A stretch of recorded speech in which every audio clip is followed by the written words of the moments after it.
আসসালামু আলাইকুম, কেমন আছেন সবাই? আশা করি ভালো আছেন। আল্লাহর অশেষ রহমতে আমিও ভালো আছি। তো শুরু করছি আজকে নতুন একটি ব্লগ। আমার সাথে থাকুন, পাশেই থাকুন। আজকে হচ্ছে রান্নাঘর থেকেই সকালবেলা থেকেই শুরু করেছি। আমি হচ্ছে পেঁয়াজের কলি ভাজি করব, তো এই জন্য পেঁয়াজের কলিগুলো নিয়ে নিলাম। এই যে আমার পেঁয়াজের কলিগুলো হয়ে গেছে প্রায় সিদ্ধ।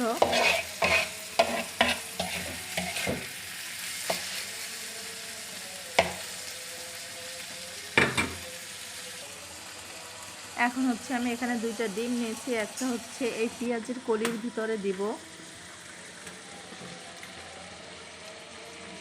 আমরা অবশ্যই পেঁয়াজের কলির সাথে ডিম ভাজি করি, মানে একসাথে মিলিয়ে তারপর আর কি ভাজি করি। তো এটা আমাদের কাছে বেশ ভালো লাগে। কার কাছে কেমন লাগে অবশ্যই জানাবেন। আমরা সবাই এরকম খেতে পছন্দ করি আমাদের বাসায়। তো সেই জন্য আমি আজকে পেঁয়াজের কলির সাথে ডিম ভাজি করিলাম।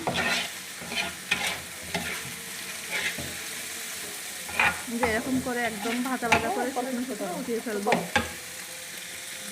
এটা খেতে অনেক টেস্ট হয়। অবশ্যই আপনারাও সবাই টেস্ট করে দেখতে পারেন, রান্না করে দেখতে পারেন যে কেমন হয়। যে ভাত হয়ে গেল, ভাত ভুট করব। আমার ভাত হয়ে গেছে, তো এখন দিলাম, ঢাকনা দিয়ে দিলাম। ভাতগুলো ভুট করে নেব।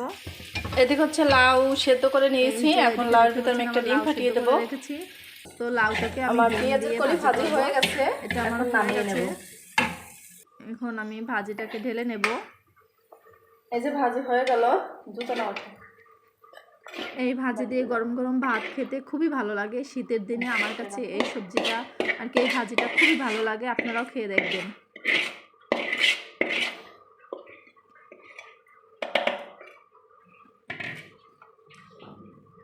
কত সুন্দর হয়েছে ভাজিটা। তো এখন হচ্ছে আমি লাউয়ের ভিতরেও ডিম ফাটিয়ে দিয়ে দিলাম। এটা আমি ডিমটা ঘুটনি দিয়ে ফুটে নেব, খুন্তি আর কি। তো এটাও মিক্স করে নিলাম। এখন হচ্ছে এটা একটু জাল হবে, তারপরে দেখা যাচ্ছে আমি এটাকেও বাগার দিব। আমি ডিম দিয়ে দিলাম। এই যে দেখেন অনেক সুন্দর হয়ে গেছে লাউর সাথে। আর কি এটা মাছ ছাড়া যেটা আমি করি লাউ, এদিকে হচ্ছে পেঁয়াজ, কাঁচামরিচ, তারপর হচ্ছে রসুন বসিয়ে লাউর দিলাম। জন্য পেঁয়াজ, লাউটা হচ্ছে বাগার দেওয়ার জন্য এগুলো দিয়ে নিলাম। এখন আমি তেল দিয়ে নিয়েছি, এটা আর কি ভাজি করব, ভাজা ভাজা করে তারপর হচ্ছে লাউ মিলাবো। এইদিকে হচ্ছে মুরগি আছে, কালকে মনে করেছিলাম দেশি মুরগি, তো ওইটা কিছু অংশ রয়ে গেছে, তো ওইটা দুই ছেলেকে আর কি গরম করে দেব। বাচ্চাদের জন্য এখন গরম করে রাখবো। এদিকে হচ্ছে বাচ্চারা খেলাধুলা করে চলে আসছে।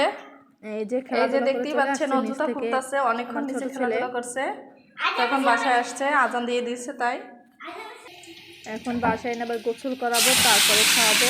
এই যে এখন হয়ে গেছে, লাউ আমি দিয়ে দিলাম, বাগার দিয়ে দিলাম লাউটা।